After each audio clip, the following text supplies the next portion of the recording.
So the Pentagon is calling COVID-19 a threat to national security now. It's weighing making vaccinations a requirement. So look, I made the choice to get a vaccine, right? That's my personal choice. For my health and for my family, that's my choice. But to make it mandatory is, I think, a bridge way too far. And I think it opens up all kinds of problems for a free country. And so now that the Pentagon is going to call this a national security risk. Here, let me just say something about the Pentagon calling this a national security risk, number one. If you can do that, then why can't we name other things national security risks and put our weight behind those things? What about poverty in the United States? Isn't that a national security risk? So how is COVID-19 a national security risk? So that when the military or other members of the military get sick, vaccines don't work, making sure that people are taken care of, washing their hands, all of that. We're seeing the numbers dwindling. I mean, so what's going to happen? China is going to invade the United States because some soldiers got COVID? I mean, explain this to me, how this is a national security threat. Well, and what's the national security? Where's the one threat on heart disease? Helping people eat better. Where's that one? Right. What about, gun violence in the United States? I mean, what about cancer? What about 50% of the kids that they're leaving hungry because they've helped 50% of them with the new stimulus?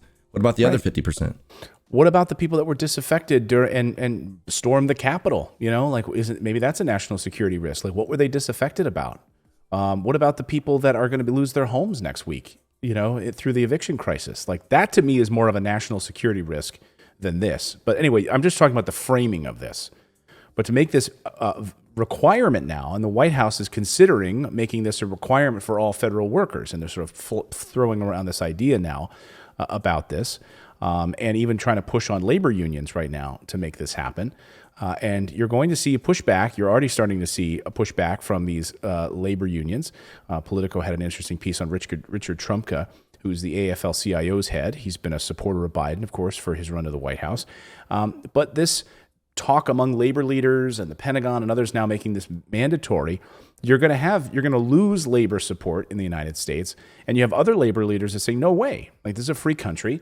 If our labor members don't want to get the vaccine, that's their choice. It's their body. It's their health. They shouldn't have to be forced to do this because of the job they hold or working in the federal government. And talked about this steep divide has emerged among labor unions as well as between members and leaders over whether to require workers to be vaccinated. Behind the scenes, labor leaders, White House officials clashed after Biden on Tuesday publicly stated that the White House was considering vaccine mandates for federal employees. White House officials reached out to union leaders to alert them that federal agencies would be expected to more broadly require vaccinations. You know what I will say about a mandate? What I will say about a federal mandate, like if it's federal employees and military and stuff like that, okay, I mean, they work for the United States government, and so that's one thing. But if they do mandate it, we will definitely hear more about the adverse effects and things, because military families, if their loved ones get sick and die, they have loud voices. So, that's one thing that I could see. Like, I think they're opening themselves up to those actual numbers getting out with a mandate. Biden orders military to move toward mandatory COVID vaccine. Biden stopped short of imposing the vaccine mandate right away, but he said he asked the Department of Defense to look into it, how and when the military will add vaccines to protect against COVID-19 to the list of other vaccinations service members must receive. Biden said that making the vaccines mandatory is important because troops often serve in places where vaccination rates are low and COVID is prevalent. Here's an idea. Maybe we should leave those places. Maybe we should get out of those places instead of requiring these soldiers to get them, making it like illegal if they don't. Okay. Well, and what are they going to do? Reinstate the draft? Because if you have to get vaccinated to join the military, people are going to be like, well, I'm not joining the military now. I was going to go in. I was going to, go help my country or do whatever. I'm not doing that now since it's forced. Was I frozen a second there? People are like, oh, you were for a second. It was just for a second. Snarky for Life says, yeah, everything froze. I think the government is onto him. Corey says, what about the Indian guys calling and asking me about my automobile warranty and they don't even own a car and I don't even own a car? Is that a national security risk? I just, the framing of this, I think, it's certainly dangerous territory when we want to move in this direction. I think it's a dangerous mandate, a free country. Again, I think the people, and again, that's why this CDC guidance, I think, is garbage, because the people that were on the fence, they're seeing their friends have all been vaccinated. They're worried about their own health, and they were waiting just to see how this plays out. And now millions have been vaccinated. We've seen deaths reduced as a result of it. Hospitals freed up as a result of the vaccinations. It's done exactly what it was supposed to do. Now they can go but now they're going to be scared because of this mask mandate. And being forced to do it is another disincentive to going to get it done, to protect yourself. Free country, make the decision. Yes, you have other countries like France and so forth that have, and Israel, like my friends in Israel, like it was like, you better go get the vaccine. Like there was no like, you're on the fence about it. You have to go get it. You won't even be able to take a train. You won't be able to go to a restaurant. You won't be able to do anything if you live in those countries. That's not the United States of America. If you don't like that, then leave.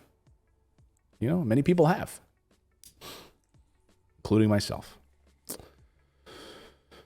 Yeah, if it becomes like, if it carries over to, regular citizens as a mandate, like a vaccine passport, like they're doing in France or whatever, I don't know what I would do. I mean, you have, like, someone brings up a good point here.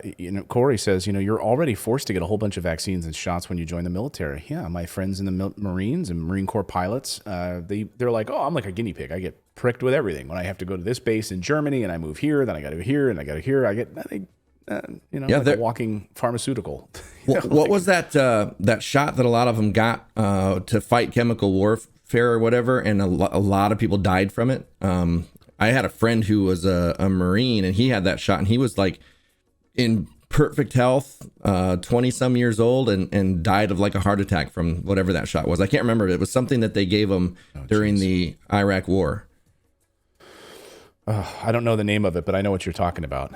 I didn't follow it too closely then. I'd love to hear your thoughts on this, guys. Drop me a comment below. Where do you guys come down on mandatory vaccines for the military? Drop me in comments. I want to hear. Let's get uncomfortable with this conversation. These are the conversations where you grow. So drop me a comment below about it. Thanks for subscribing to the channel. You can also become a channel member by going to morninginvest.com/join, where you can stick it to the mainstream media and support independent journalism. We're able to bring you the stories that you won't see on any of the major billionaire-backed networks. Thanks so much. We'll see you next time, everyone.